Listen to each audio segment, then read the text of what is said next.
from the very beginning, we believe that job creation, talent development, focusing on the workforce from a practical perspective will make a huge difference. And when we look at the issues, ladies and gentlemen, facing our country, I believe that those 40 years, my husband of 42 years is in the audience here, Art Kaiser. I'm a mother, I'm a grandmother, and from my experience, I have learned that not being a politician, but being a business person with a heart to serve can make all the difference. We've had several people talk about President Trump. Ladies and gentlemen, I have had the honor of being an elector for President Trump in 2020 and 2024, and a delegate to the Republican Convention. During my time of being advocate for the communities we serve, where we have over 2,500 industry leaders that advise us about curriculum, because ladies and gentlemen, when you have a good job, it can do so much in terms of helping your family, as we know, and our world. So during that time in my travels to Washington, I have met some of the other Republican House leaders, and 5 of them thus far have endorsed me. Here's what I can tell you, ladies and gentlemen. I am America First policy person. I believe that we must hire Americans. We must produce our goods and services here in America. And at the end of the day, we are all accountable. If you will give me the honor of your vote, you will always have access. You will always have someone that will open the doors to you, and I will be focused on solutions and protecting our great president at the way that he has protected all of us. Thank you very much.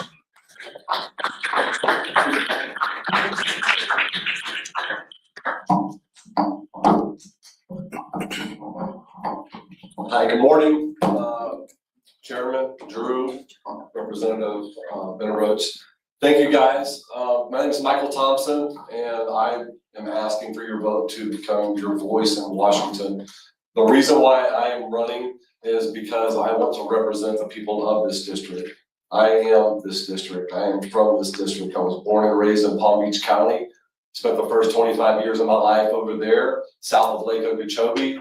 I spent the last 25 years of my life here in Southwest Florida, albeit not Collier, but up in Lee County. I was the chairman of the Republican Executive Committee in Lee County. 4 months after being elected up there, we hosted a big Lincoln Reagan dinner with President Trump, Congressman Donald, and a whole lot of other really awesome patriots, so it was really nice. Before that, I was the state director for Florida for America First. I worked for Lieutenant General Michael Flynn, and I traveled the state advocating for America First policies with a heavy focus on election integrity.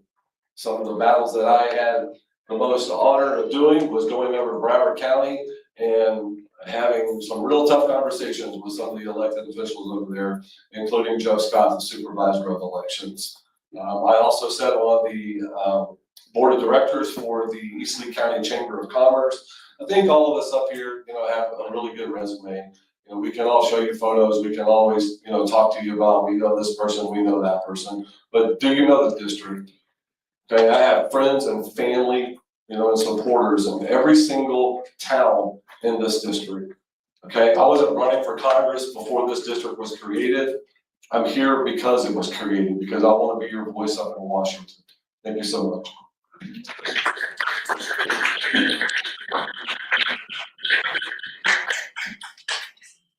Thank you all. So we're going to move into the moderated questions at this particular point, and I'm going to start with David Burke. And the first question is, what is your understanding of proper constitutional role as a member of Congress, and how would that guide your votes in Washington? Yeah, I think the is this, am I coming through? Hit the button once, it mutes it, if it's still powered on. There it is. Yeah, I think the primary role of government is to do 3 things: protect life, promote liberty, and protect property.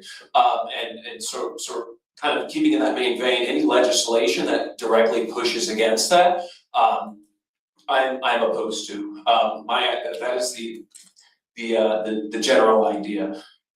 Thank you. Thank you. And Michael, go ahead. Yes, I agree to a lot of extent there. The role of the federal government is to be limited and defer most of the rights down to the state and local government. So as a federal legislature, our job is to limit the role and the size of the federal government, to protect our rights, to protect our borders, and protect the issuance of our currency, and have a very limited role and defer to the states. Richard? I think the question, the constitutional role of the Congress, well, it's one of the three branches of government, right? So the three branches, checks and balances, they're supposed to counterbalance the executive branch, and then also they have actual duties assigned to them. They've been lacking in getting the budget appropriations done. It hasn't happened for 19 years. So when somebody asked me a couple of years ago, why are you running for Congress? It's because our then congressman shuffled that question to the side, like, oh yeah, well, we have these continuing resolutions, so that the constitutional role is to counterbalance. They've got to step it up. They've got to start getting the appropriations done on time, and if they don't, there should be consequences. So I have time left? Okay, let me just, one more thing.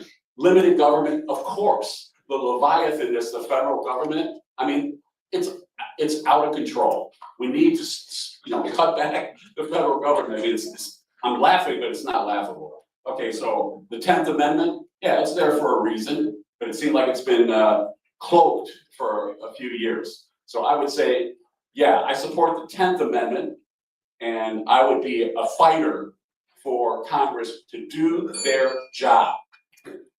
Thank you. Thank you. So when you're elected to Congress, you are asked to take an oath to uphold the Constitution, and that is what I plan to do. I am very firmly opposed to government overreach. That's why we see so many people fleeing states like New York and moving here to Florida. So I will uphold the Constitution and fight for it.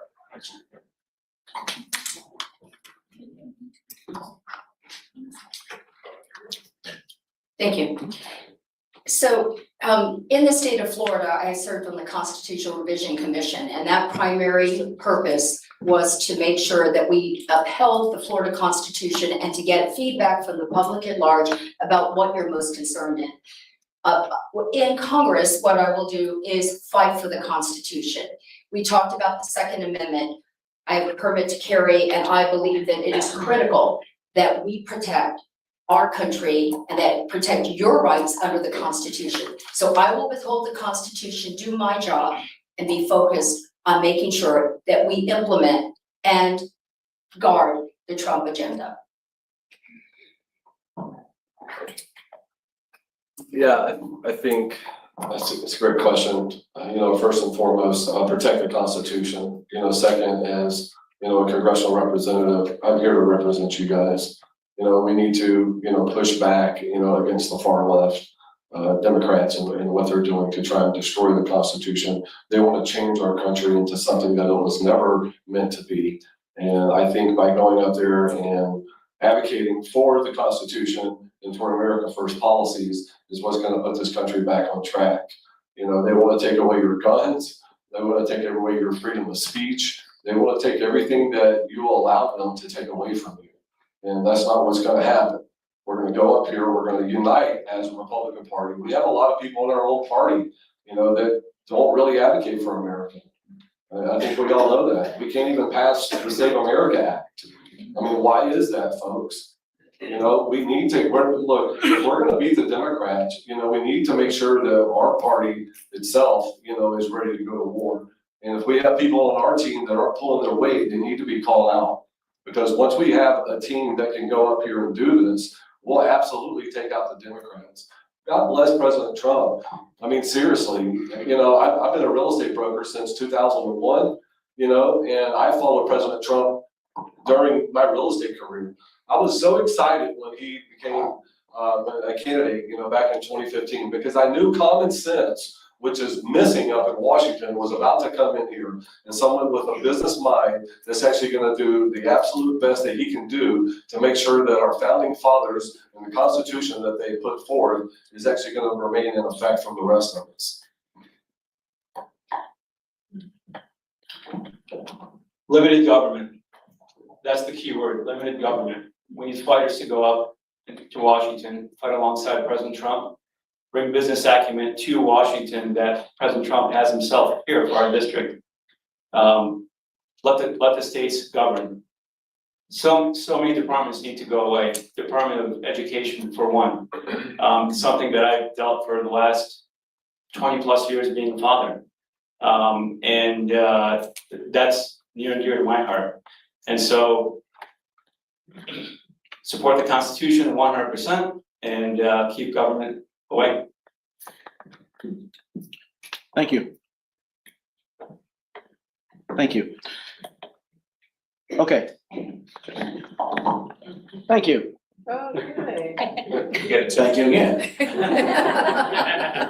All right.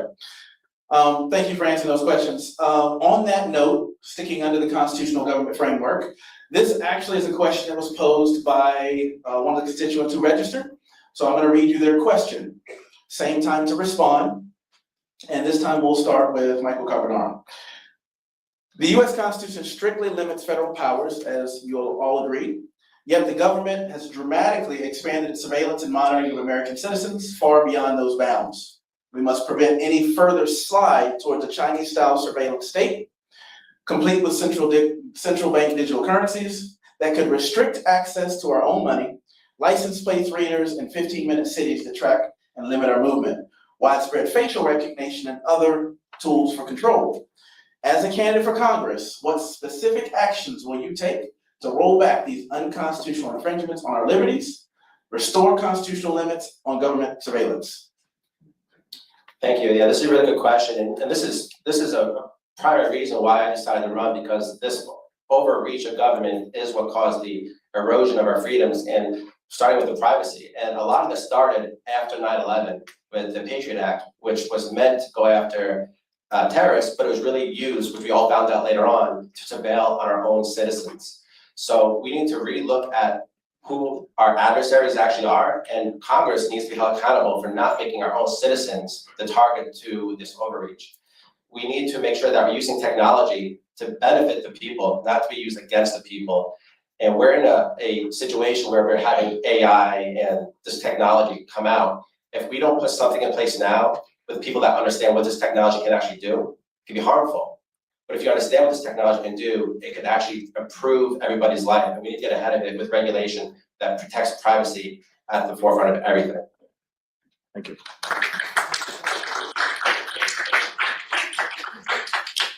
And Richard?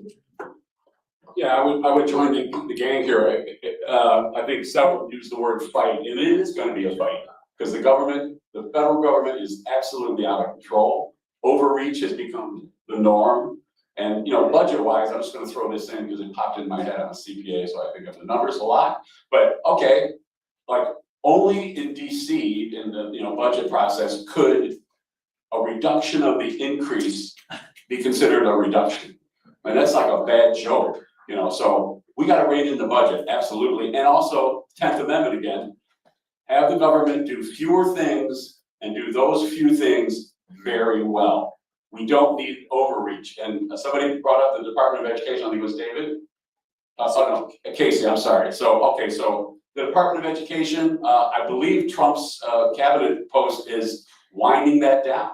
So there'll be local control, you school board guys. Get local control and the government get out. But fund, but don't tie the funding to crazy, wokey craziness, okay? And then the other one is, somebody asked me a few years ago, since I consider myself knowledgeable about the energy crisis and energy, what about the Department of Energy? They should be on the table for disbanding. Save the money. Thank you. Thank you, Drew. I'm really glad you asked that question. I had an Air Force intelligence officer explain to me one time that in China, you are monitored 24/7. There's cameras everywhere. And literally, if you jaywalk, they take your photo, put it up on a post that's right on a camera, on a video monitor right at the end of the corner. By the time you've even crossed the street, they've already debited your WeChat account for the fine, and they publicly shame you for it. And listen, this is on our doorstep. We are so close to this, it's not funny with the technology that we've got. Had President Trump not been elected, who knows where we would be right now. So I can promise you, I am very passionate about this issue. I will push back against this with every part of my being, and I will fight for you when I'm in Congress.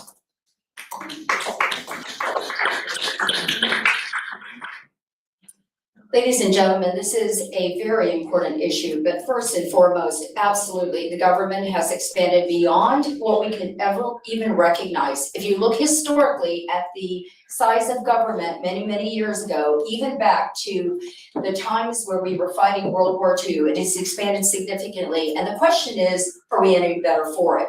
What we must do is to return the voice and the ability to control funding to a local level, and that can be done.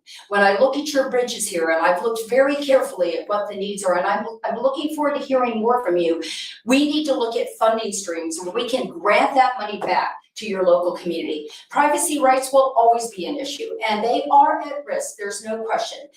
When it comes to, I'm on the Space Florida Board, and I can tell you I've served in that capacity 8 years. From an innovation standpoint and from an economic standpoint, there are opportunities, but we must, and I will, make sure that your privacy is protected. Not an easy challenge, not an easy issue to fight, but with other Republicans committed to the same cause, we can get this done, ladies and gentlemen. Thank you.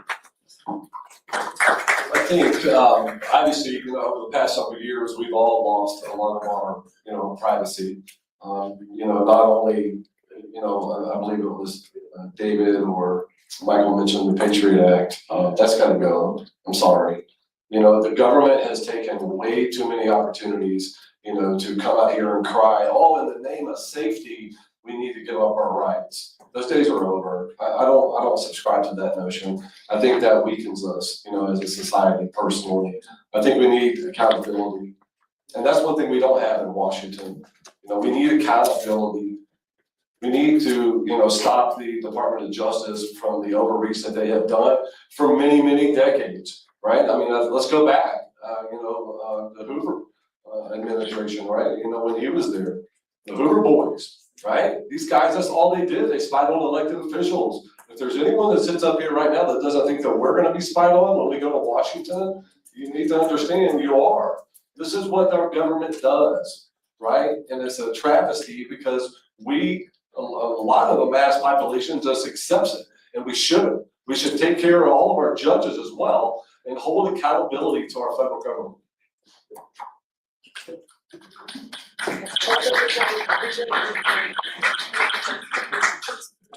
Big government overreach is the root of all the problems.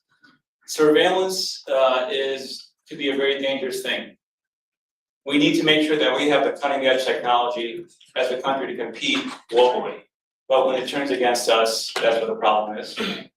It all goes back to, look, things start with good intentions. I believe that. But then they morphosize into problems that they become. Okay?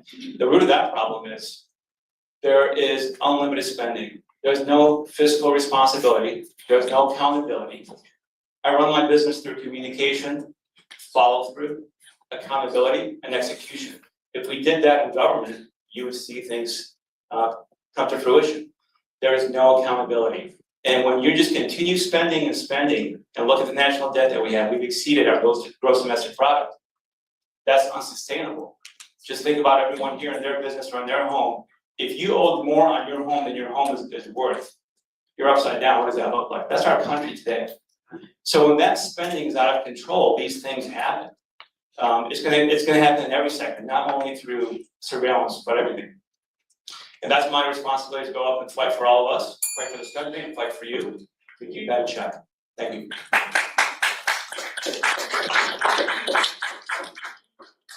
Yeah, I'm a Fourth Amendment absolutist. I believe that the Fourth Amendment is one of the greatest gifts that we've received. I've been on the other end of that. I've written search warrants, I've written arrest warrants, and I've seen what it's like from the ground up. First and foremost, what I would do is I would roll back the FISA courts. FISA courts are one of the most terroristic pieces of legislation that's been unleashed on the American people. Secondly, what I would do is I would require a warrant at least for law enforcement to be able to access commercial data. I know what license plate reader technology does, and I know how it's used within the state and local level. during these investigations, look, the rank and file members of the law enforcement, by and large, do a fantastic job. These men and women, they're salt of the earth, and they just want to go out and get the bad guys. But where the issue lies is when you give all of this access to the politically charged class in Washington, D.C. That's when it's perverted, and that's when, like it was used against our president back in 2016, that's when it becomes a problem. But here's the issue. As AI and these data models expand, it's gonna be every single one of us that's gonna be on the back end of that. So roll back that, no central bank digital currency and no digital ID, absolutely not.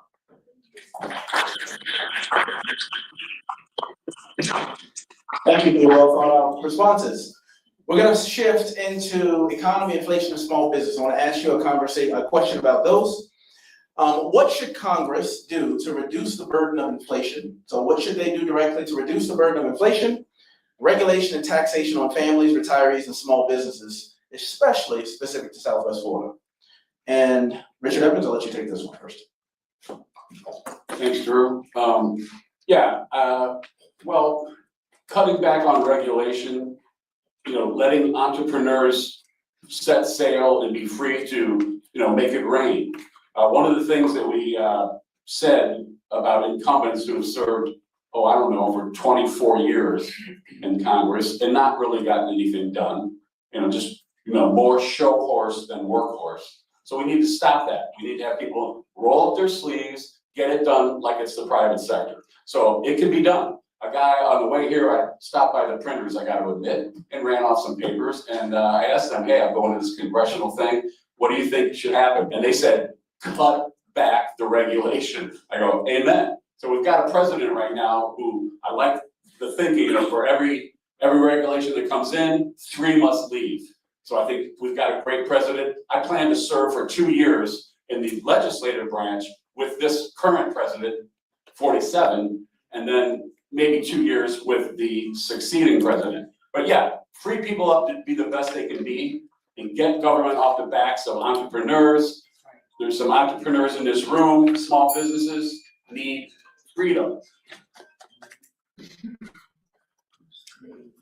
As a small business owner myself, I can tell you that I understand the challenges. And, small businesses really are the backbone of America. We have had a lot of small businesses because of the COVID crisis just completely fold, and that has to be remedied. I have met Kelly Loeffler, who is the SBA administrator. Think that when I'm elected to Congress, what I want to focus on with her is finding ways that we can empower more small businesses, take some of the burdens off of them, and look for ways to promote. We have a president who has incredible business acumen. So we can find ways to work to promote more small business opportunities and to strengthen that incredibly vital part of our economy.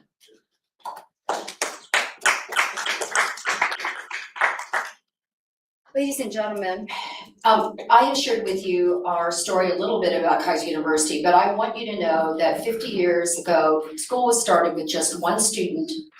And because Florida is a great place to grow your family, to grow a small business, we now have 4,000 people who call Kaiser University home and 20,000 students. That wasn't easy, but it took good men and women committed, and many are still with us, 10, 20, 30, 40 years, and even Reverend Morley, 48.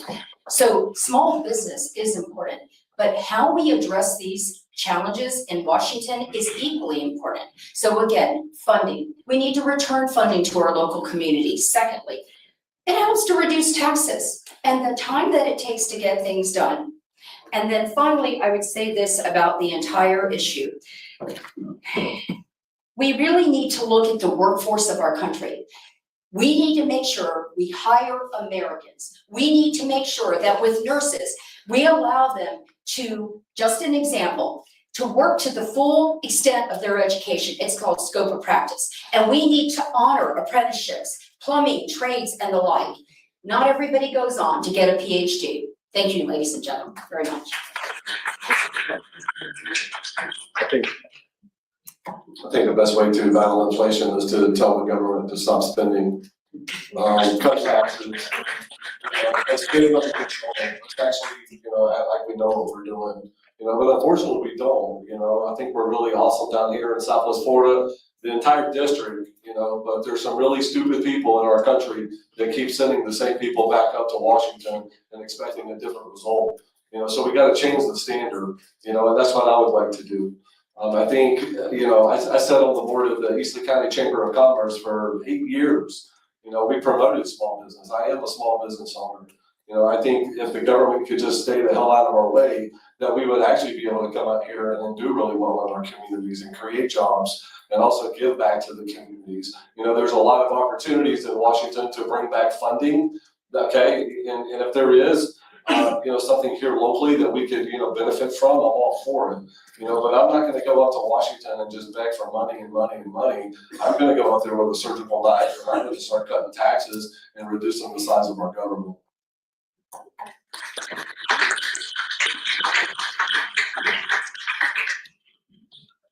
Quick, simple answer, cut the spending. Cut the spending. How do you do that? Leadership. We keep talking about President Trump. His leadership qualities, his business acumen is what's getting things done for all of us. We're in a very different country today than we were before he came into office. We all know that. Cut the spending, we need that through leadership and strong leaders. Unshackle the free markets. That's it. Let the free market reign. Let business do its thing. Government stay off of business back, and the private business will do its thing. I've lived it. I've done it my entire life. That's what's needed. I grew up in Michigan. Michigan is on the map because of one man, an entrepreneur named Henry Ford. And my father worked in the auto industry, so I know it very well. I'm here today because of one man, an entrepreneur that you guys all know.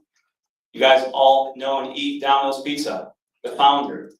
Alvin Maria right here, the founder, okay? My mentor and good friend, Tom Monahan. These are entrepreneurs that are doing things, that are growing, that are scaling this country. It's not government. You need leaders like that that'll step up and serve, and they will control the spending through their leadership and their business acumen.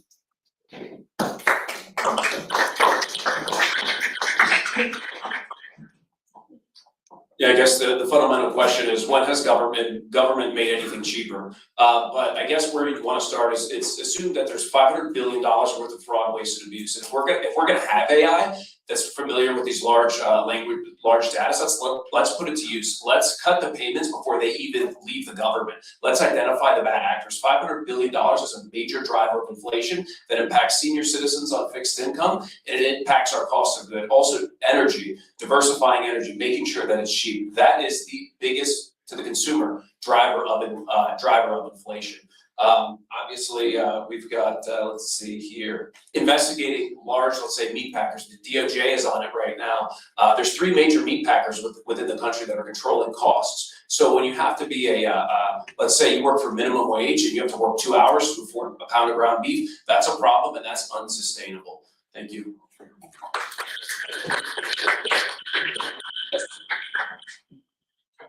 This week, I met a woman who was talking to me that she works full time. She works every day, 9 to 5, sometimes later, commutes to work, so she's 50 plus hours a week, and she's barely getting by, barely can afford her rent.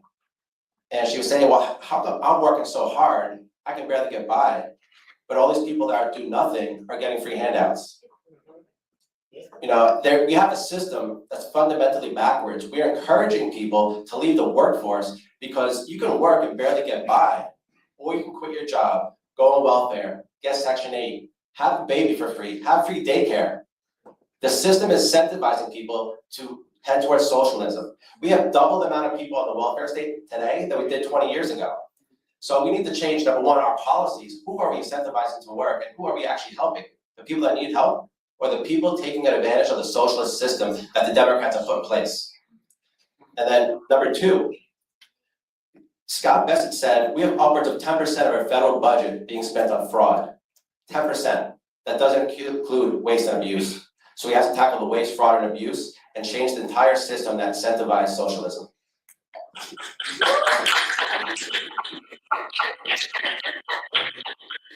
Now, I am purposely asking questions the way that I am because I want to hear more from you all than me. Anybody who knows me in the crowd knows I'm opinionated and I have an opinion about everything. But my opinion doesn't matter right now. You all's opinions matter at the moment. So Next question, I want to bring it local. And it's going to be an open-ended question. So the newly grown District 22 includes communities with distinct needs and differences across the district. What are your top district-specific issues that you would prioritize? And please keep in mind, right now, you're in Collier County. Sarah. So Collier County is definitely near and dear to my heart, and I understand that, you know, you've got a complex district. This is gonna require someone who knows how to get things done in Washington. You've got agriculture needs, farmers who are very concerned about the H-2A visa program. I've been hearing from a lot of them about that. Chairman G.T. Thompson, who is the chairman of the House Ag Committee, has just proposed a bill on that I think could take care of some of the issues, but that's something that I look forward to hearing from more farmers about. I know water concerns, data center concerns are something that I'm hearing about. What I find is the strength of this district is you have very strong leadership on both sides, and then you've got some incredible heartland areas in between. So you've got a lot of diversity. It's going to require someone who can handle agility, so to speak, for dealing with a wide range of policy issues. My goal is to try to listen to as many people as possible, figure out what it is that are the core needs, education needs, healthcare needs, seniors. I'm hearing about affordability issues that a lot of people are concerned about. Prices are coming down. We're seeing the gas now not quite so high. Eggs and milk are a little bit more affordable. I think a gallon of milk is right around $4.50 a gallon, something like that. But right now, people are still very concerned about that. So making sure that we have affordability, making sure that the property tax issues are something that are addressed. Those are all things that I'm hearing a lot about. So I look forward to having a very strong constituent services approach. Thank you so much.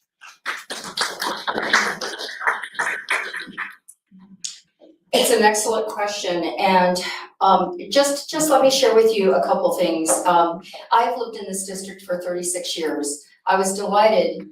I was actually surprised, and I was happy when I saw that it leans Republican, because all my life I've been a conservative. And what I want to share with you is this.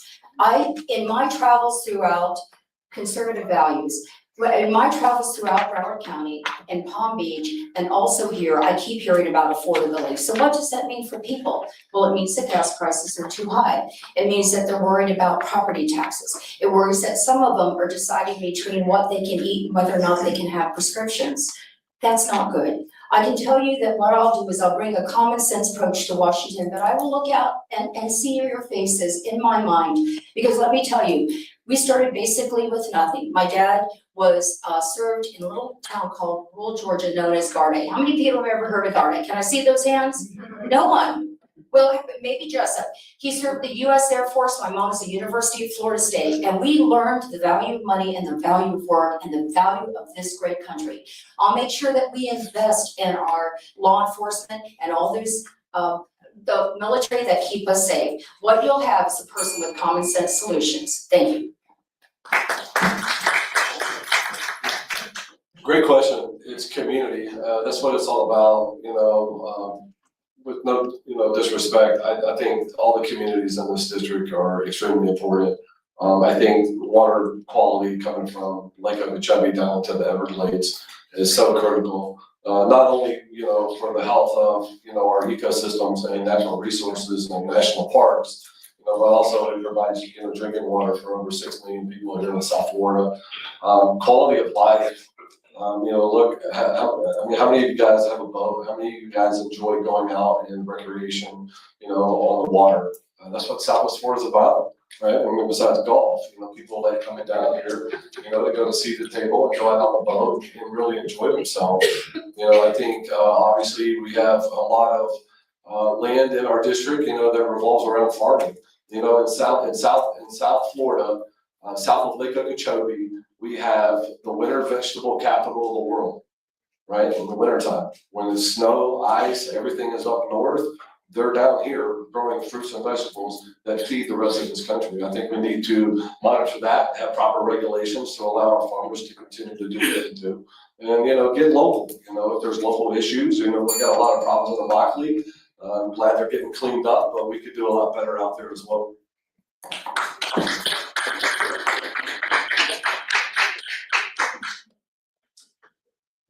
My job is to go and bring as many resources down to this county. That's job number one. I've got to bring as much as I can resources to this county. Bring as much capital to everything that's needed. Infrastructure, roads. Florida's experienced, especially South Florida, tremendous growth. How do we handle that growth? Water and sewage, transportation, you name it. We'll talk about the farmers. I reach across from coast to coast in my business. I work with these farmers and I have for many years. Just came back from HHS. President Trump is working on a plan to stop the Democrats' initiative to dismantle diesel engines. If you take away diesel engines from these farmers, they can't compete. They're competing against the world. Agriculture, this is one of the largest ag districts in the country, in the entire country. That's the second largest industry in the state after tourism. So these guys can't compete with Brazil, with India, because they don't have these regulations. So the fight is here at home against the other side who are trying to prohibit these guys. Farmers is one thing. I've lived here for 25 years, here in Collier County. I know how important it is, and I know how important it is to preserve this county. And so this is very important to me. Bringing resources is priority number one.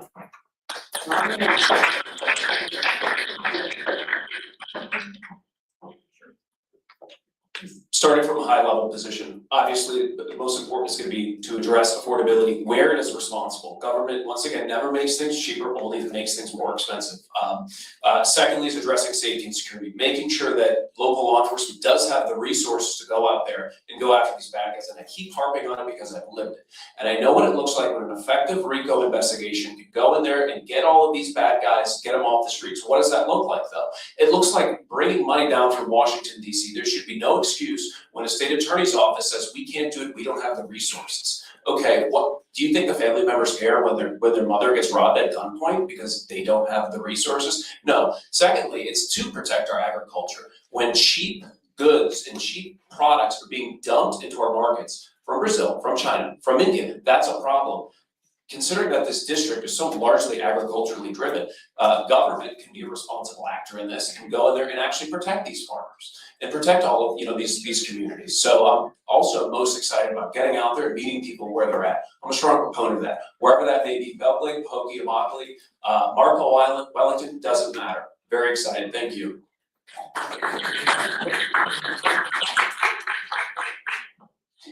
Just a couple weeks ago, the Democrats introduced a bill to reduce the amount of funding for veterans by $1.5 billion. The first thing I would do is make sure that bill never sees the light of day. They fought for this country. They deserve dignity. They deserve help with the VA. They deserve help integrating back into our society and job creation and job training. They need that funding and more, in my opinion. Second, regarding the farming here, I mean, it's just incredible. This district, District 22, is the largest agricultural district east of the Mississippi. And so one of the first things I would do is get rid of WOTUS. We don't want WOTUS. It just makes no sense. Every farmer knows it's a headache. And you have standing water. We're in the Everglades. You can't get rid of it. So we need to get rid of WOTUS. And I know the farmers in here know exactly what I'm talking about.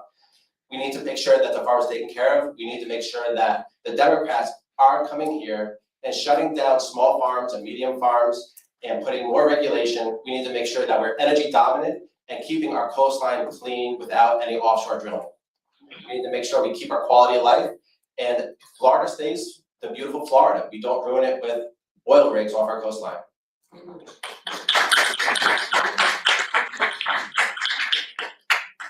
Okay, hello Collier County.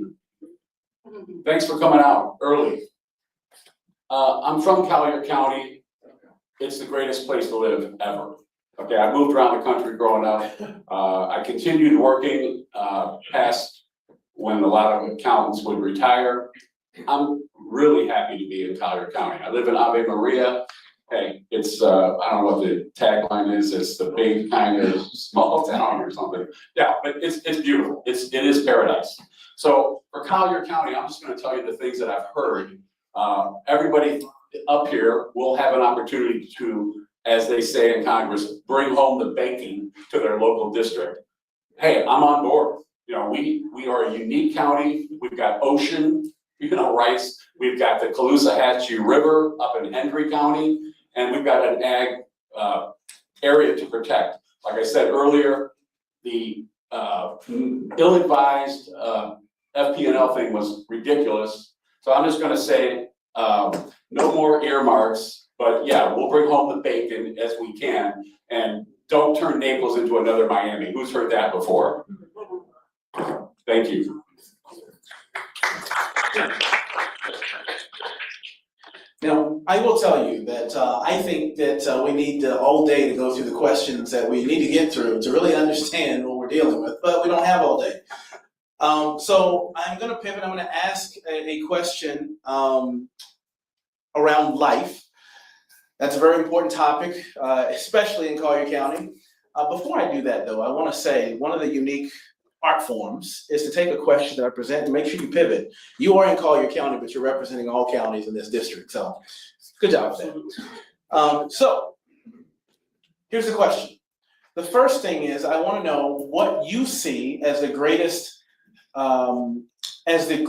threats to the pro-life community. And open the question, I want to know what you see as the greatest threats facing the pro-life community. We'll start with that and have a follow-up after. And we'll start with you, Belinda.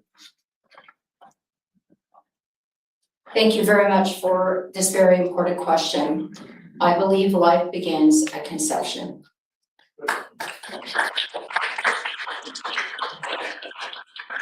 As a gift from God, I took care of my father. It's okay.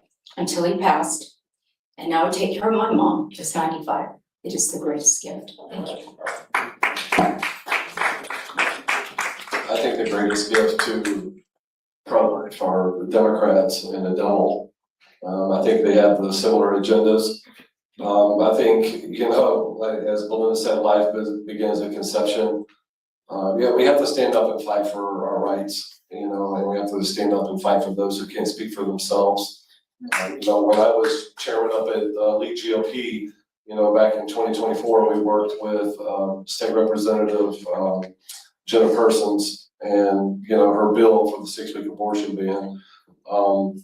Look, folks, we have a lot of headwind coming our way, specifically with this. In my opinion, you can include this into the low birth rates that we also have here in our country. The Democrats are trying to destroy the traditional family and religion as well, here in our country. And I think it's time that, we as a nation, and specifically as a district, how can we affect that? General Flynn says local action equals national impact. It really comes down for us. And I know there's a lot of really passionate people, in this district and specifically down here in Southwest Florida. But at the end of the day, I think it's the devil and it's the Democrats.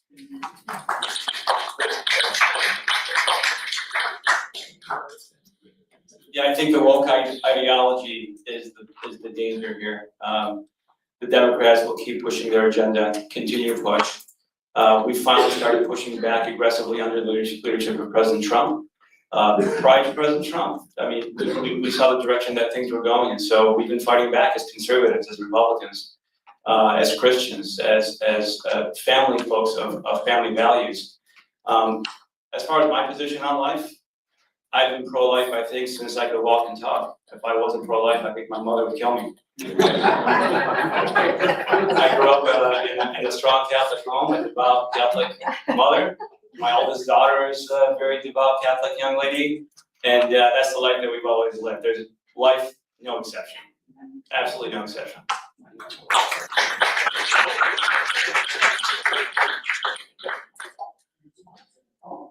I'm unapologetically pro-life. The greatest threat to the pro-life movement right now, it really exists within the culture.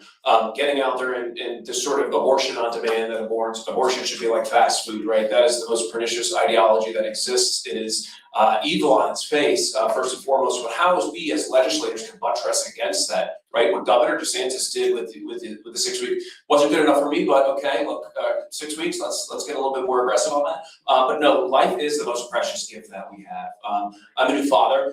I'm experiencing it. It's the best thing that I've ever done. It's the best thing that I will ever do, and I will die on that hill all day, every day. But what we need to do is we need to get more involved with the pro-life organizations, the pro-life nonprofits, to be able to spread the message that for that mother that questions whether or not that she wants to abort her child, she'll be able to hear that heartbeat. She'll be able to feel that love between a mother and a child that she may not know based on whatever the case may be. But I think that's the best way that we can, the most effective way we can do it, but also bring heavy firepower from the legislator. Thank you.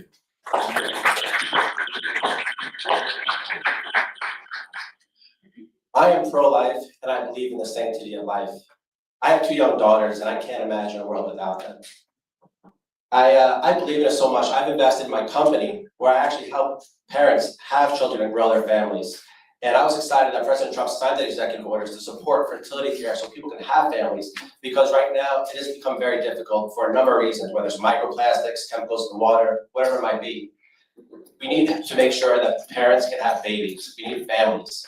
And we need to stand against things like late-term abortion, which we see in Democratic states is awful and sick. What I believe, what we need to actually tackle right here in Florida, which is very important, is you can walk into pharmacies here and you can see over-the-counter, non-prescription, non-doctor medicine for abortions, for minors. We need to pass legislation that minors cannot be buying abortion pills without a prescription from a doctor and parental consent. That is a danger that we can tackle right now, and that needs to be done.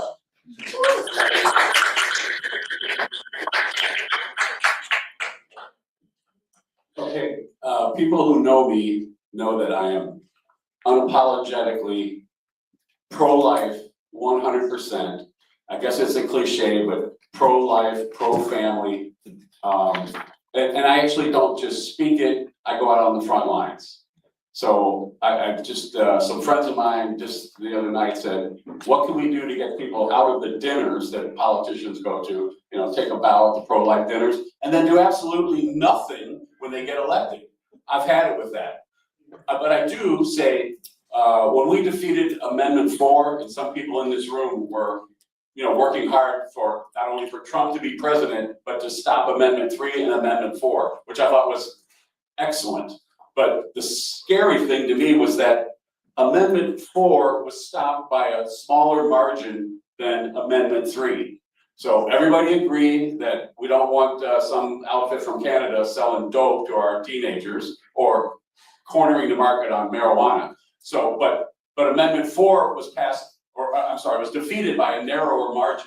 So we got to be vigilant. The birth rate is down. People are afraid. I think it has to do somewhat with optimism. People getting married later in life and then not having, a chance to have children naturally. I'm just going to say I'm the father of a very large family, blessed beyond my wildest dream. Thank you.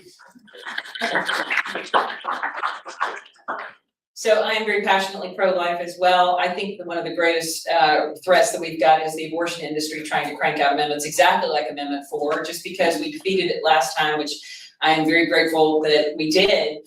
Doesn't mean that they won't try and introduce it again. This is, I think, going to continue to be an issue that we see in other states. I worked with part of the effort to defeat that here in Florida with the Keep Pro-Life Committee, with Bo Heyman and Seth Dillon from Babylon Bee and some other wonderful folks. And thankfully, we were able to defeat that. And we're just going to have to stay very diligent to continue to fight. I've worked very heavily with the Pro-Life Caucus. I worked on Capitol Hill for 6 years and have worked to defeat a lot of policies that were not pro-life. President Trump has been one of the most, if not the most, pro-life presidents that we've ever had.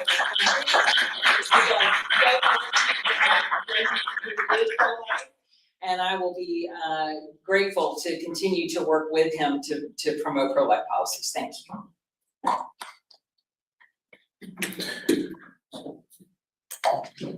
Okay, so here's the follow-up question. So I'm going to ask this question. We'll have the same time to answer this question, and afterwards I'm going to speed it up, and we're going to move into 30-second questions, 30-second responses, I should say, so we can get through a few more questions as time permits. The second question, still on the topic of pro-life. The Trump administration, Department of Health and Human Services Office of Population Affairs has issued revised funding guidelines specifying that embryos available for adoption are human children who deserve to be adopted by loving families. Now with the overturning of Roe v. Wade, with the overturning of the Supreme Court ruling for pro-life movement, we do understand there were different challenges. Some of it was abortion by mail. I wish I could call it something different. Social media will allow me to say abortion, but I can't say the other word. It starts with an M, ends with an R, is what it really is. But fundamentally, what is your position on the thousands of embryos being discarded through IVF? And would you support legislation designating embryos, whether IVF or in the womb, as children with full personhood rights? That question, by the way, before you answer, I'm sorry, comes from the audience. Yes, I think Drew wanted to say the word murder, which is what we were talking about with the abortions.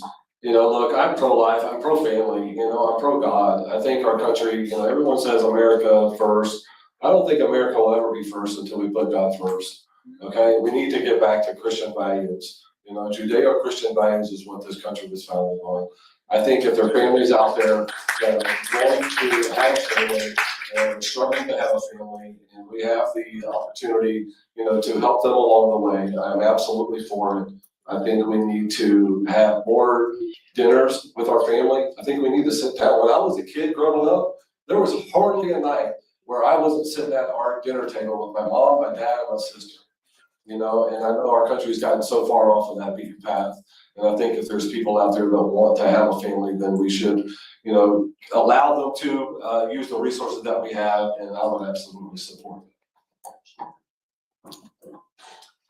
Absolutely. Absolutely. God, family, country. I'm fortunate to be a part of a group called Legatus, which is Catholic Presidents and CEOs, founded by Tom Monahan, with Mom Maria. And we had a speaker once that really touched me in a way that I'll never forget. This goes back probably about 30 years now. And this lady was speaking to us, and she was speaking about this topic about abortion. And she went to rape and incest. And that was a very difficult question. And I had to, I was, thinking about this and saying, what would I do if that was a situation that I had to deal with? And we didn't know this as she was saying it. And you could be pro-life, but just think about these things. And at the end of her presentation, she said, I'm a product of rape. And everyone advised my mother to abort me, including my father, and I'm going to be here today. And she's one of the best, strongest advocates I know today for this issue. That's my position.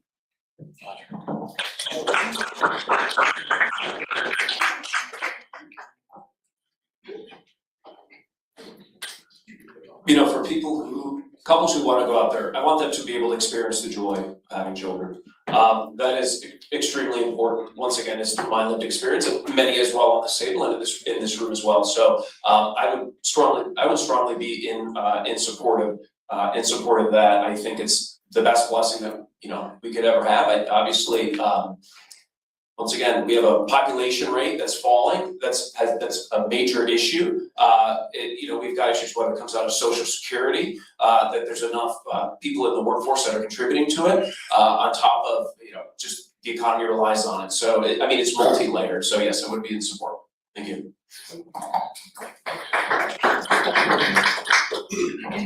So, some of you may know, I'm very much in this industry because I do have a fertility care business, and so I know quite about it.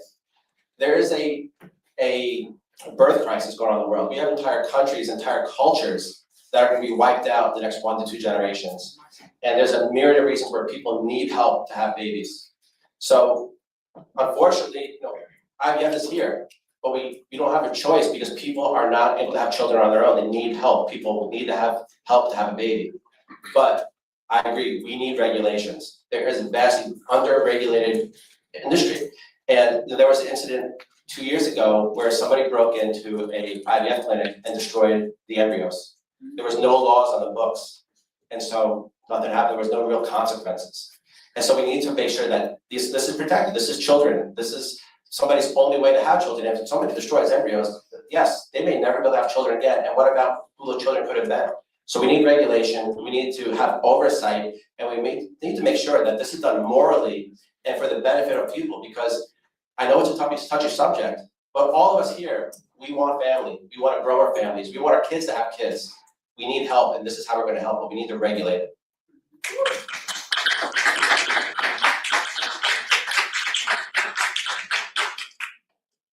Okay, one thing I'd like to state unequivocally is that the desire to have children should not include by any means necessary.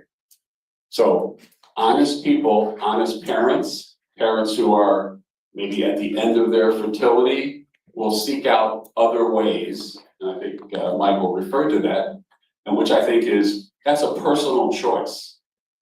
I have a little problem with creating embryos that will never come to fruition, because if all of us up here agree that life begins at conception, and if that law was just passed that embryos are persons, then we need to protect the embryos, right? So I know some people who are feverishly pro-life. I mean, they will say, well, those embryos need to be protected, we should adopt them. Maybe you gotta be careful with this. The science, I think, is coming fast. I wouldn't intrude on that decision, but I know a lot of people in Ave Maria, when Congressman Byron Donald said, I'm for IVF unequivocally, because people wanna have babies, I think, yes, even China wants people to have babies now. Everybody realizes that babies are a precious gift from God, but by any means, I would say no, because then you open up the door and it's gotta be carefully controlled, because I wouldn't deny anybody that they want a baby, please. Adoption is good, and I would rather the government stay completely out of the equation, let parents decide on their own. And what I wanted to say about Amendment 4, which I made a little note for, was love them both. And I would say love all three of them. There's a man, a woman, and a child. So love all three of them, give them the support they need to bring those pregnancies. Thank you so much. You've done a good job with the bill. Let's keep going. Let's keep going. And Michael, your name was mentioned, so you have 30 seconds left.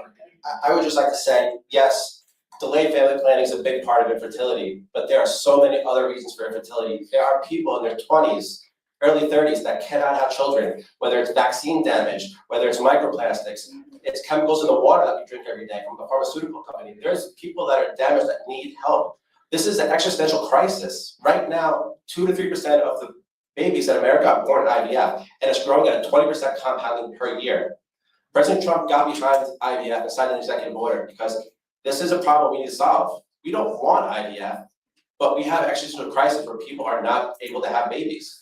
We need to do this caringly. We need to have regulation, because you could end up in a black market, and some of the dangers you're talking about. We don't want that. We need transparency, brings to light. Thank you. You got 30 seconds because you think it's handy. Don't have to go to Terry for the box. Yep. Okay, so I am passionately pro-life, as I said. Life is precious, and I agree with Michael that there needs to be regulation, but I also think that, for some couples, this is absolutely the best gift they could ever receive, and so embryos should be protected. Thank you. So as I shared earlier, I really believe life begins at conception. Many of us have fought for family members as they've gotten older and prayed for God's guidance to help them have more life. And thank you for giving me that moment, because that was the case with my father. When I look at this particular issue, I think it's very important to honor families, and this is a choice for families. So for families who have wanted for so many years to have a family of their own, through innovation technology, we do now have these embryos. I will tell you that one of my closest friends in the world was a nurse, and the look on people's faces when they knew that they were expecting a child was priceless. Life is precious. I'm in favor. Thank you. Okay, thank you. So we're gonna switch it up now and move to more 30-second questions. The first question I have for you right now is really a yes or no. So it doesn't require any time associated with it. It's just a yes or a no. If elected, will you commit to planning and having semi-annual town hall forums in each county that you represent? Yes or no? And we'll start with, I think we should go second. Absolutely, yes. Yes. Yes. Yes. Yes, actually, one caveat, 10 seconds. 30 seconds, okay, yeah, okay, I get it. Is it yes or no? Affirmative, absolutely yes, but I'm just gonna say that I will be accountable in many other ways, many other reaching out devices, if you will, or seminars, if you will. Just yes or no? It's a yes, of course. Okay, thank you so much. 100% yes. Yes, sir. Thank you. Let the record show. Semi-annual forms. Okay. That was not a question for me. That was a question from the audience. If elected, so this is 30 seconds. If elected, what committee assignments would you request and why? And we'll start with you, Casey. Appropriation is very important for me and for our state. Ways and means is the first, it's very important. It's spending, those are all things that I deal with every day. And foreign affairs is something that is very important for our country that I have a lot of insight on and can bring a lot of value to. Thank you. Armed Forces, House Intelligence, and Foreign Affairs. I probably be on the banking and finance committees and also the AI subcommittees. Because my focus is going to be on building a strong economy, keeping the federal government restrained, while keeping our taxes low. It is the banking and finance and the AI that's going to either help our economy or restrain our economy. And I want to make sure it's done safely with everybody's rights intact.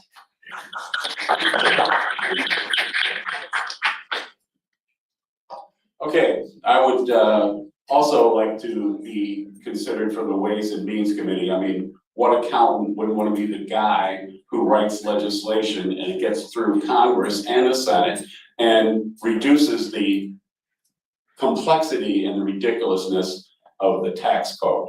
I mean, it's like a dream we have in college, you know, okay? So many presidential candidates have said, I'm gonna reduce it, I'm gonna simplify it, but they never get it done. So that's it, Ways and Means, Energy, Transportation, and I think they tell you what committees you're gonna be on, but yeah, that's, if I could choose, that's what I'd choose.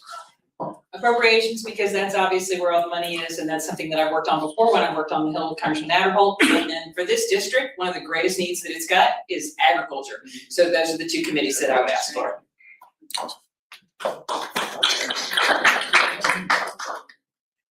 I do believe that the primary role, the most important role, is this working? Yes. No, Tap it one more time.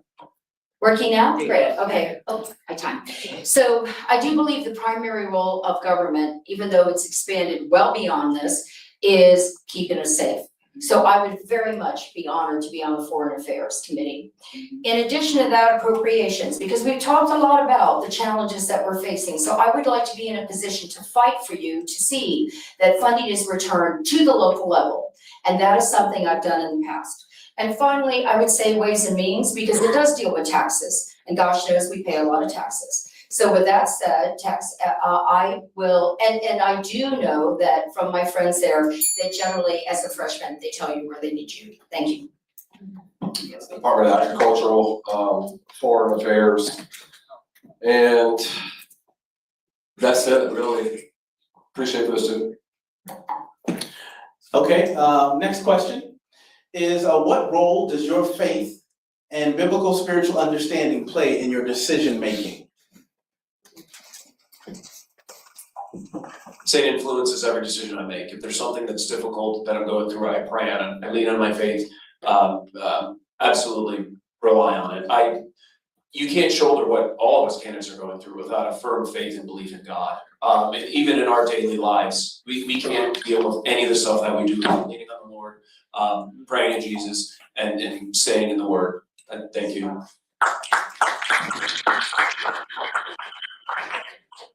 I wholeheartedly believe that if you don't have Christ in government, then there's no business being in America. Christ should be at the forefront of every decision because we need to be guided by our moral compass. Our founding fathers said that a free society can only exist in a moral society, and that starts with Christ.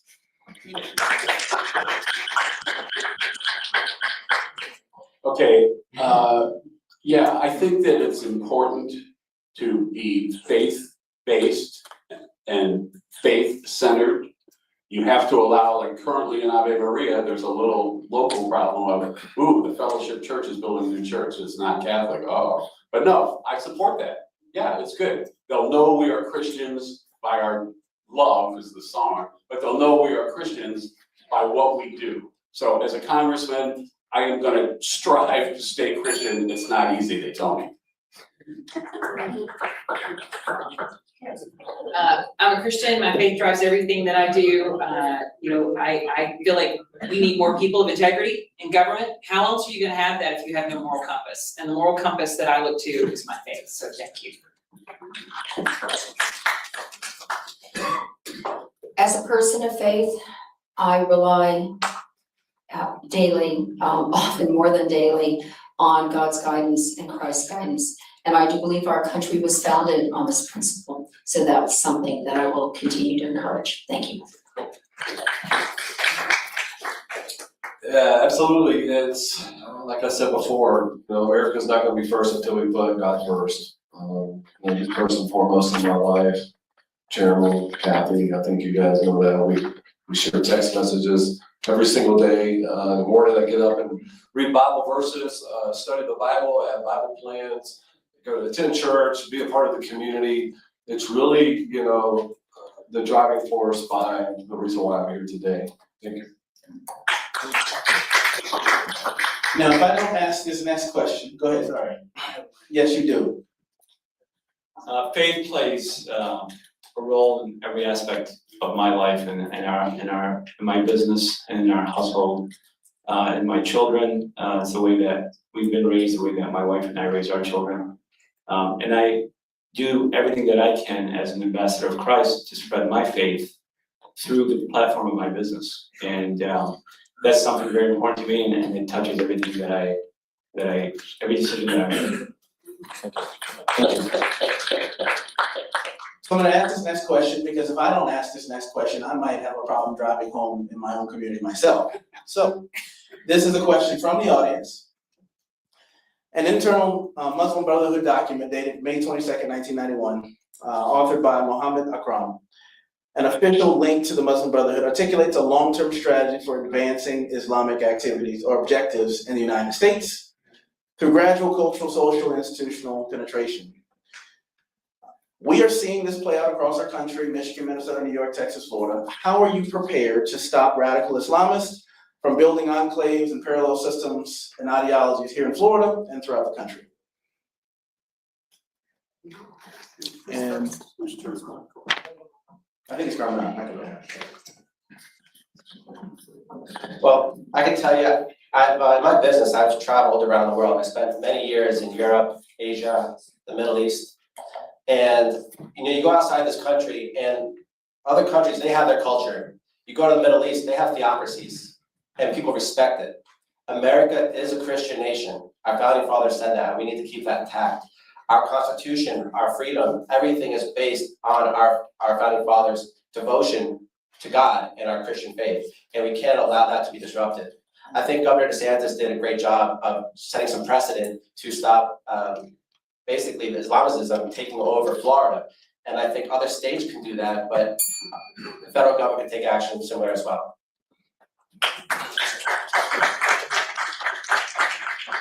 Yeah, I think that local law enforcement should be empowered to make a distinction between free practice of religion, which, freedom of religion, I think that's in the First Amendment. So yeah, and I've traveled all over too. Dearborn, Michigan, it's pitiful. I mean, it's really sad.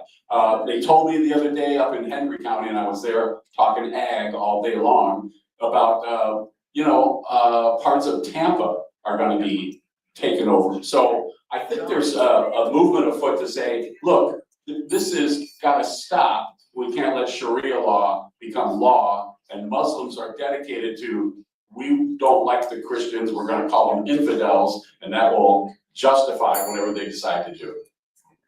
Thank you.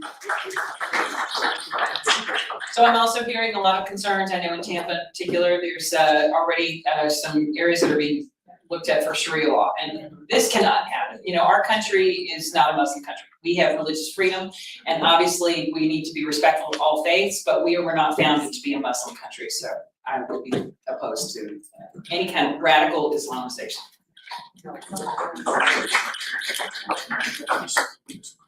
First and foremost, we need to fight for our president, President Trump. He has taken a leadership role in so many ways to ensure that we remain a Christian community, that we are protecting our Constitution, and that we are focused on part of the founding fathers' goals and objectives.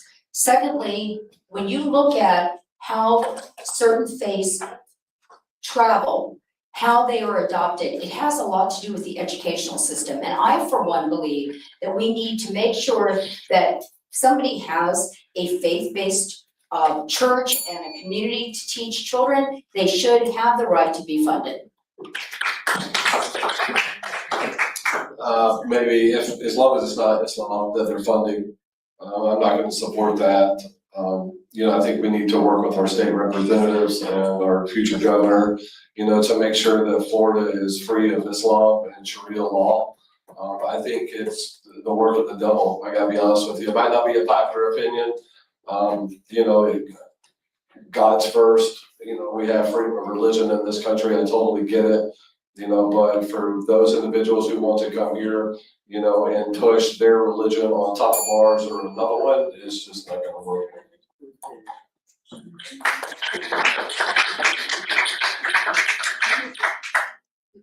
America's a Christian country, case in point, and we have to preserve that. All you have to do is look across the pond what's happening in Europe.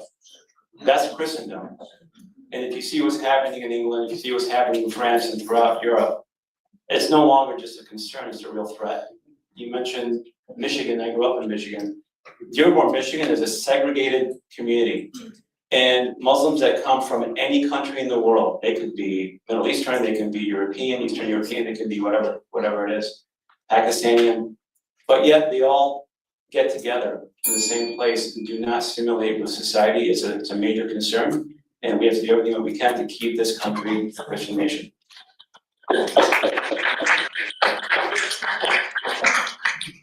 Hear this now. In Ecclesiastes, they said there's nothing new under the sun. The red-green alliance that we're seeing right now is remnants of what happened in Iran. And it's extremely important to warn and get that word out that Islam is just as much of a political ideology as it feigns itself to be religion. There's one recognized law within this country, it's English common law. There will be no Sharia law under no circumstances under my leadership. I stand on that firmly. Look what's happening if the EU is the bellwether of the United States, ladies and gentlemen, we're in trouble if we don't fight.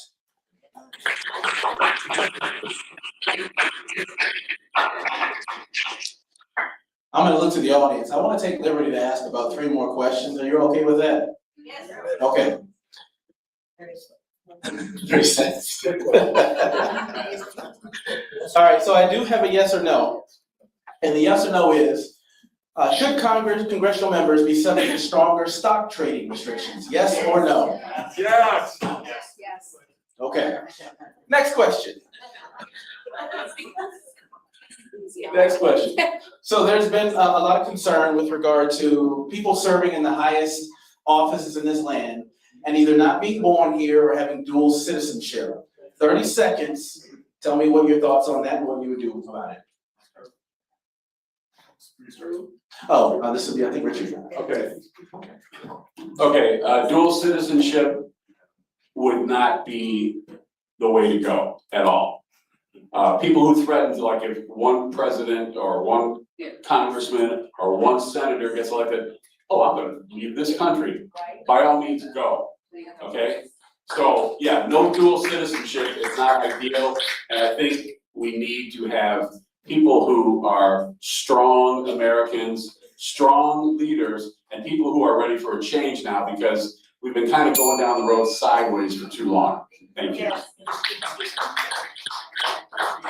I think you definitely need to have a much tighter policy on this. This country needs to have loyalty, and I think we deserve to have someone who is completely vested only in this country. I'm not only opposed to anyone who has dual citizenship, but also taking money from foreign governments. Thank you.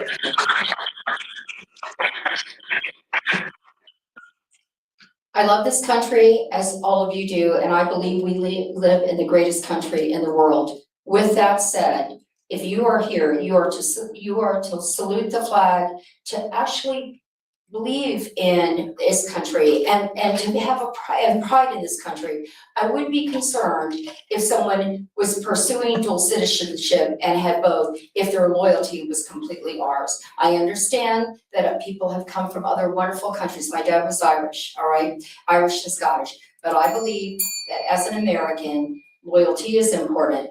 Thank you. I believe it's absolutely America first and America only when it comes to this particular topic. We know one of the candidates on stage wasn't born here. I don't think that changes his patriotism, to the country that we currently have. But I do believe that it opens the door for other people on the Democrat side, let's say, the Ilhan Omars, and the other people such as that would put a stop to that. So I think that you need to have the opportunity to make sacrifices on our side, for the greater good of not having more people like Ilhan Omar. Yeah, you're sending us up to serve this country, to serve you. And so that's it. It's America and only America. It's not only America first, it's only America. And that's our duty. I don't know how you could do that with dual citizenship. I don't understand how that works. So absolutely. Absolutely.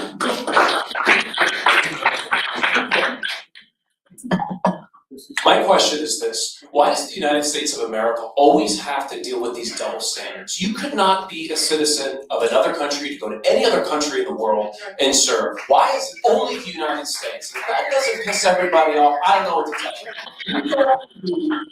You're not a citizen of Americans, full stop. Thank you. Number 5, baby. Number 5. Yeah, no, I absolutely agree with everybody on stage. We don't want dual citizenship. Right now, over 30% of the House of Representatives has dual citizenship. Over 30%. So I don't know how we got there. We used to, in the presidency, you have to be born on U.S. soil. I don't know if that's necessarily true. There's certain situations where people are adopted or people come here. But there can't be dual loyalty without any compromise there whatsoever. You have to be America first, and we can't have 30% of Congress with dual citizenship and dual loyalty. So this is the last question, and then we're going into our closing statements, okay? So the last question, 30 seconds. From my purview, depending on who you talk to, this can mean different things to different people. I don't think it should, but it does. So the question is, what does America First mean to you in practical policy terms? What does America First mean to you in practical policy terms? And we'll start with you, Terry. Well, it means that we love America, first and foremost. Our loyalty is to this country. It's about a strong military. It's about making sure that we are protected, that we have strong borders, that we are protecting our own interests first. And that doesn't mean that we don't care about other countries, but we've got to take care of our own. There are so many needs here right at home. And I'm very heavily involved with the America First Policy Institute. That has been a driving force into this administration. Many of the policies that you're seeing right now are coming from there. It's an incredible organization. I've been on the ground floor with that, and I will continue to work with AFPI when I'm elected to Congress. Thank you. America First to me is to make sure that our policy and our priority is our own country. It's absolutely our own country. And so what does that mean? It means we hire Americans. We invest in industries that help us innovate and we can protect our great land, that we invest in our military, that we invest in law enforcement, those investments that make America first so that we continue to be the greatest country in the world. The other thing that I think is critical, thank you. The other thing that's critical is Florida first, okay? I think everyone's America first, I totally get that, but you have to protect American citizens. That's what it's all about, like we were saying, it's not America only, but if we're not taking care of our own people, what are we doing? I mean, we literally have homeless people sleeping on the streets, kids going hungry every single day because we're sending $65 million to some, country that, is studying gay monkey sex. I'm sorry, this is not it. We need to start focusing on our country and putting our country first over everyone else.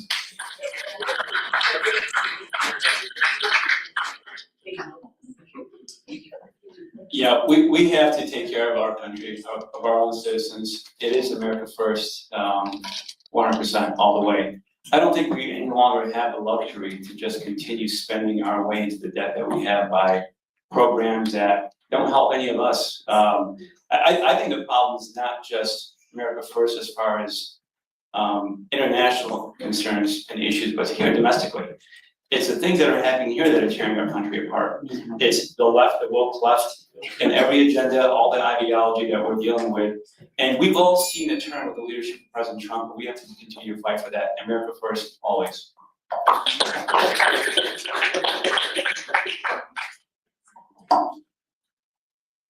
America First legislation is very simple. It's not America only, like has been said up here before, but it's really the idea that every single piece of legislation that is passed, that is thought of, has the intent of what's best for everyday Americans, what's in their best interest.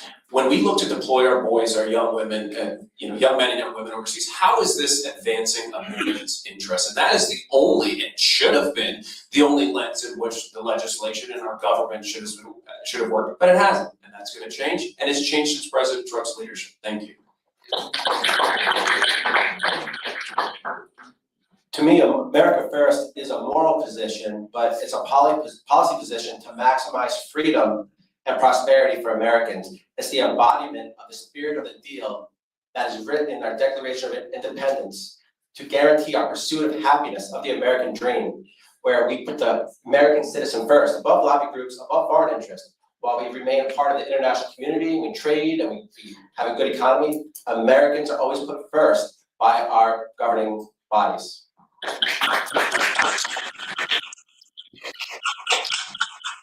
Okay, who heard the quote, "America is a shining city on a hill"? Anybody? Yeah. Was that Reagan, I think? Reagan. Okay, so yeah, I think America is unique. We have to protect America, America first. I'm not even ashamed to say, give me another MAGA hat, some people are backing off of that. But here, my big point of why are you running? I'm running because we have been invaded. What's his name, Mayorkas? And the Congress was somewhat complicit because they sat on their hands. I'm not gonna sit on my hands, it's America first. We need to clean up the country. Who would wanna have the job of Tom Homan? Okay, thank you so much. Thank you. All right, so we're gonna move into closing statements. Remember, each of you have 2 minutes. We started with Casey Husker in the beginning, so we will start with Michael Thompson now and end with Casey for the 2-minute closing. Awesome, thank you guys. Thank you so much for the Collier County Republican Executive Committee, Dr. Clark, and everyone who attended. What a great event. This is what America is really about, getting out here and actually knowing the people that you're considering to represent you up in Washington. I think at the end of the day, District 22, and particularly the people here in Southwest Florida, want to send a proven fighter up to Washington, D.C. Okay, not someone that's just sending out text messages saying they're America first, but someone who actually has the battle wounds, the scars, and the receipts to prove that they're America first. I encourage you guys to dig into all the candidates, learn a little bit more about them, so that way you'll be a lot more educated when you're actually sitting there ready to cast your vote on election day. Please follow us on our social media. Please go to the website. You can reach us at votemichaelthompson.com. Thank you so much.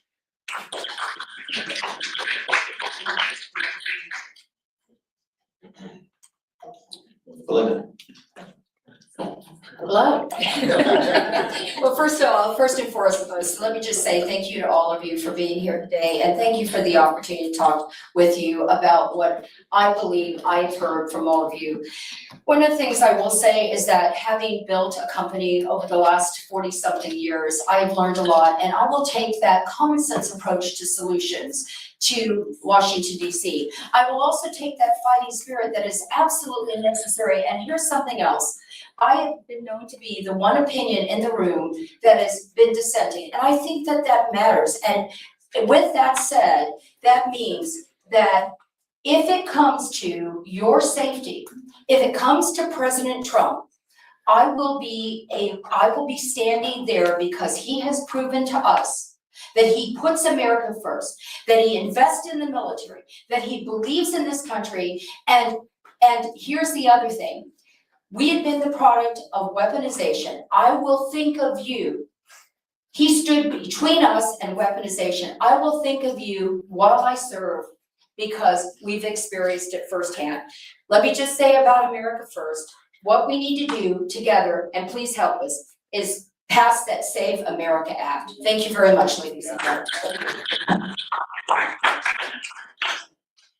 Friends, my first job on Capitol Hill was working under Speaker Newt Gingrich. He brought my boss and I in to bring business-minded reforms to the House of Representatives. We immediately conducted an independent audit. We cut waste, fraud, and abuse. We outsourced unnecessary functions, and we put reforms in place that saved the taxpayers over $5.5 billion. You could say I was draining swamps before swamp draining was cool. I am a strong supporter of DOGE, and I want to go to Washington to do more of it. One thing that I would ask you to do, most people treat voting like ordering food off of a fast food menu. This is not ordering dinner. You are electing a congressional representative who is going to represent almost 800,000 people.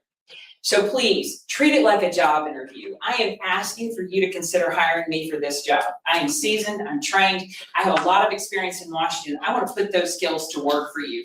This is not a district that is going to be easy to represent. It's a complex district and we are living in complex times.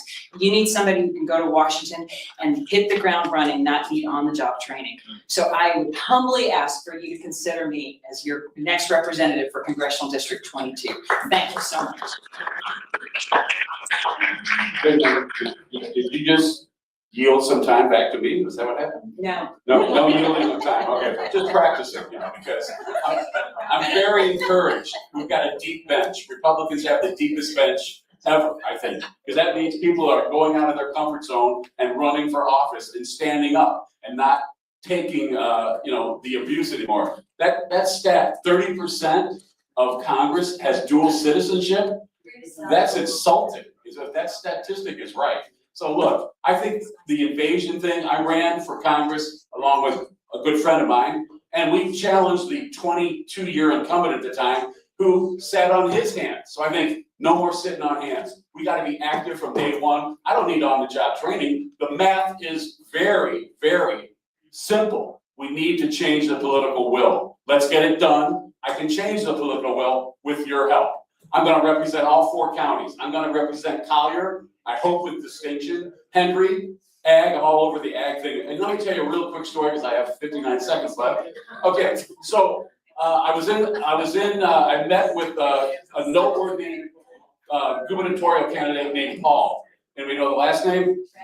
Yeah, Paul Renner. So we're up there with like 10 people in Henry County talking about what are we gonna do? And Paul Renner's like, well, it's gonna take all hands on deck effort. And it is gonna take an all hands on deck effort. And I think I can carry the ball, I can get it done. I've got a skill set of audit, I've audited everything, many different corporations and all across the board. And again, the math isn't complicated, it's the political will. I have no illusions about, staying there for, 10 years or something. No, I will be accountable. So I'm not sure it's gonna be more than a town hall. It might have to be some other innovative thing like, I don't know, just an open mic night or something somewhere. But town halls, I've seen those get out of hand where one group takes over and, dominates. That's why I was pausing for the town hall.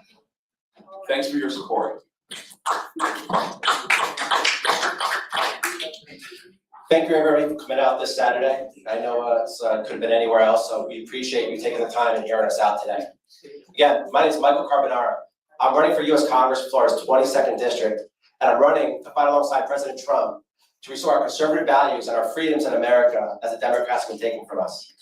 I'm going to fight to restore our economic freedoms, our safety, and our personal liberties, because that's how we allow everybody's ability to live their version of the American dream. And now, as we approach America's 250th anniversary, from the day our founding fathers decreed to the whole world that before God, our freedom, we need to take stock. How did we get here, and where are we going for the next 250 years? This isn't about one election. This is about right versus wrong. good versus evil. There is no room for Marxism and wokeism in America. These democratic ideologies are exactly what's wrong, what's not good. The world is becoming smaller. Technology is moving faster than we can keep up with. And our founding fathers laid out the path for liberty, and our belief and our faith is more important than ever right now. And we need to lead with our freedom and with God to go through the journey, this next chapter of what the American experiment will look like for all of us. So I thank you all, and God bless President Trump, God bless Florida, and God bless the United States of America. Thank you.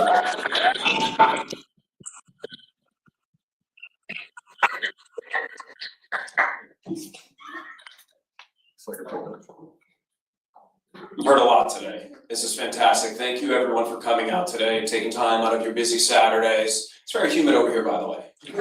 So my name's Dave. Yeah, no, East Coast not as humid. I don't know what's going on. My name is David Berg. I'm sorry. I love you guys. No, so when I embarked on this journey, obviously with the big 250th anniversary, right?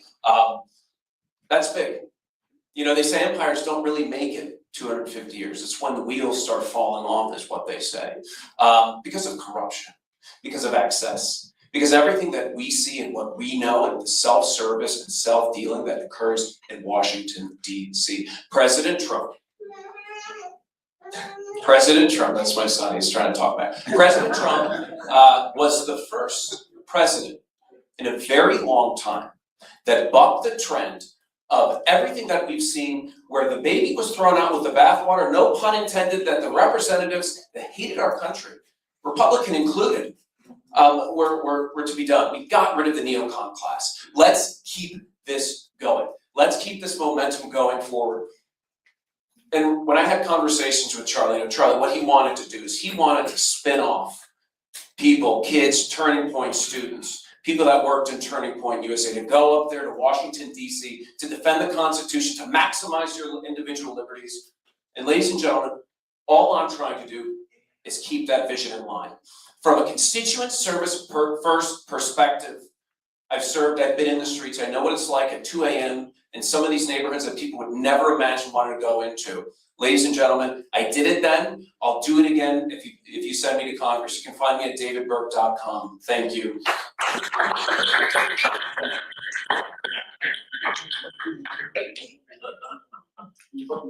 First, I'd like to thank Drew and everyone that's put this event together. Thank you very much, and everyone here that's making time to come and participate. I asked for your vote to send me to Washington to do the things that I've done my entire life. I want to go up there and fight alongside President Trump. I want to steer our own side, our Republicans, to the right direction. I want to fight against the Democrats and all their initiatives. And what I want to do for you is what I've done for my own company, for my own business, is create jobs, bring resources. Appropriation Committee will allow me to be able to use my business acumen to bring resources here. So many things that I touch and my wife touches in this community, we support and we've been a part of for a very long time. With our local parish, with our children's schools, law enforcement, fire. I've always been supportive of all these things. That's why I have the endorsement of Kevin Rambos, our Collier Sheriff. And so I ask for your vote to send me up there to fight for you, as I always have, for my family, for my community. And I want to do that for you. Thank you.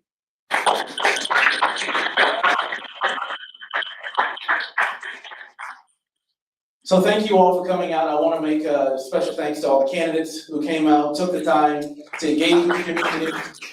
I'm old school, meaning that I'm a knee-to-knee, eyeball-to-eyeball kind of guy. I don't vote for the person who sends me the most mailers. I vote for the person who shows up, that I can sit with, see with, and ask questions to. So I want to thank you all for that. I want to thank you all for coming, because an engaged citizenry is how we keep this great republic. So being engaged and making informed decisions with the election is paramount. So I appreciate you all taking the time to come out and listen to these candidates. They have all committed to, number one, doing an interview, virtual interview. So that will be coming out shortly. You'll get bios from each one of them along with the interview. So we'll schedule those. So look out for the email, look out for the social media channels. We will be getting that out to you in the coming weeks as schedule permits. Video on our website. Yes, so the video will be posted on the Collier County Republican Executive Committee website. It will also be posted on social media. So plug into those channels and look out for your email because we will send those things to you. We're gonna take a quick picture with the candidates. Chairman Meo, if you would come up. Treasurer. Vice Chair. Vice Chair, yeah. Huh? So we're gonna go to picture.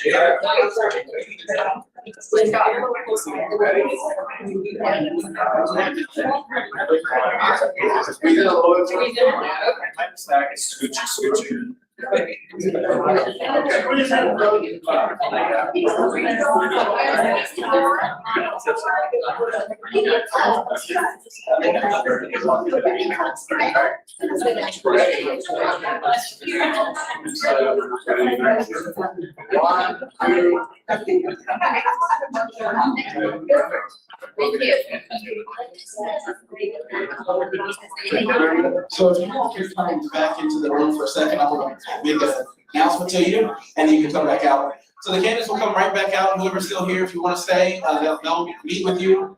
We're just gonna have a quick conversation in the back room here, and then we'll come back out.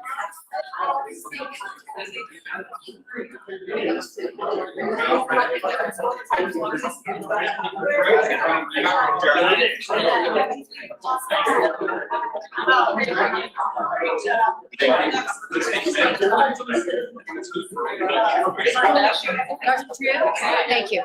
Thank you very much. Nice to meet you. Yes.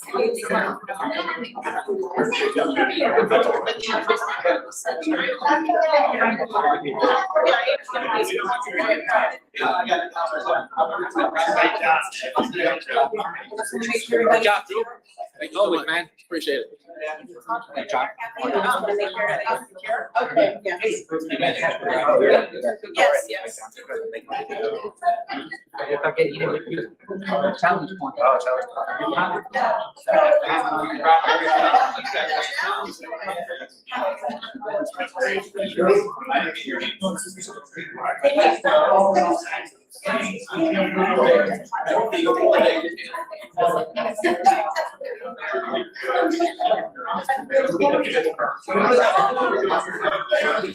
Guys, so the candidates will be back out. We're just doing a short deliberation. So if you want to talk to any of the candidates privately, then, those that are able to stay, they will be back out.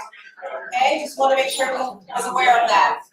Thank you guys for coming. Happy Father's Day again. Enjoy. Good job.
Thank you so much for being here.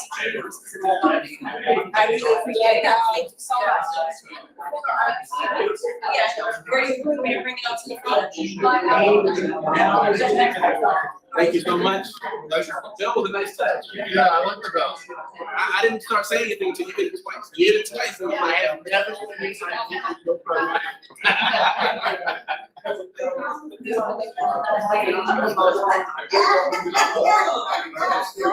It was fun. I get a little power trip. They're watching your fingers all the way.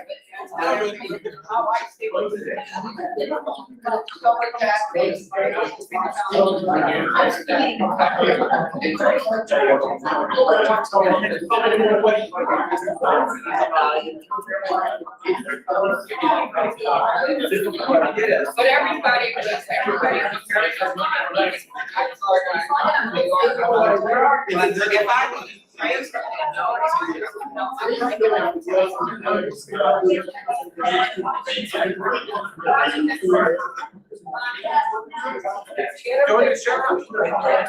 was very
This is a great seminar, right? Yeah.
All right, just straight on, all of this.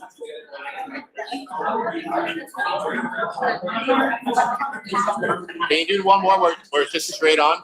Yeah.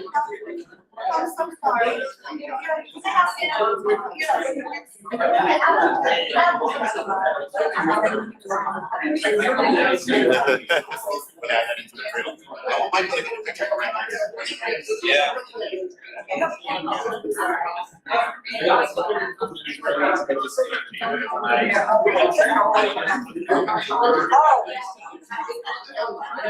You guys can bring it all in here. Gonna pack them up. Yep. So he's gonna pack them up in the boxes. All right, and then we'll just bring this to Monday night. Yeah, but it will take time because he wants to reuse it. He wants to use all of this. So we're gonna take our time. I have to call your chair, we can get a sign. To get a But we couldn't find it. We didn't see it. Nobody else can. I think he called you guys, but you might have been traveling with him when he did call, because I was right I there. never tried that. But, I went, I have the plan, and I have so many things. And then Jim is supposed to be making money, it's supposed to be made for the.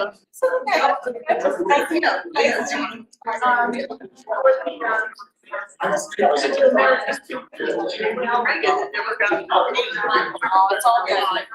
Everything we got.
Yeah, so I can send you all the photos. I got one thing. One thing I missed. Okay. You're in. Yes, you did, yes.